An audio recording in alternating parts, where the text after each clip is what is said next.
Masana'antar Kannywood mutum biyu wanda Amerika ta girmama, kamar yadda ake ganin cewa 'yan masana'antar Kannywood ma Amerika ta san da mu, ta san da abin da muke yi.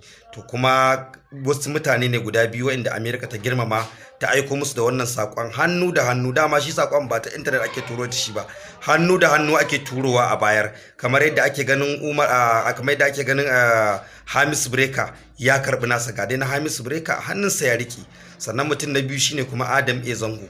To kuma kyautar ita mecece wannan, kuma me yasa aka turo musu da ita, menene dalilin turo musu da wannan kyautar?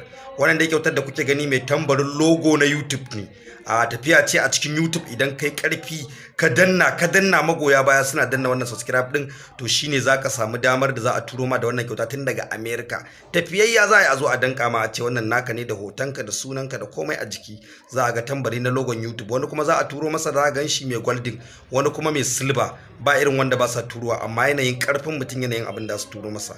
An dai ga Adam A Zango ya karbi nasa, an ga kuma Hamis Breaker ya karba. Waɗannan mutum biyun za kuma mu kawo muku wasu mutanen da suka karba, amma ba a karba da yawa fa. Waɗannan mutum biyun su kaɗai ne wanda a yanzu haka nasu yake a hannun intact. Akwai wanda kuma sun karba, shi ma muna bibiya don mu je mu tabbatar mu gani, sannan mu kawo masu kallon mu.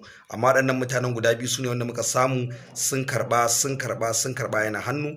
Wannan da subscribe ɗin da ake dannawa, idan kuka danna mana subscribe, kuka danna mana ƙararrawa, shine zai ba mu damar shiga cikin wannan gasar wacce ake yi. Saboda haka muna sanar da masu kallon namu, mu kullun shiga cikin channel din namu a koda yaushe subscribe da ƙararrawa. Adam A Zango da Hamis Breaker sun karba, sun rabauta. Akwai su Hajiya Ahmad, Allah ya saka mata da alkhairi, Hajiya Ahmad uwar masana'antar Kannywood. Akwai dai mutane da dama, amma dai waɗannan mutum biyun dai intact gashi muna gani, kuma za mu kawo muku wanda suka karba daga baya. Ku danna subscribe, ku danna ƙararrawa don samun abin da za mu dinga kawo muku na cikin masana'antar Kannywood. Subscribe da ƙararrawa shine makullin shiga cikin tashar tamu. Mun gode.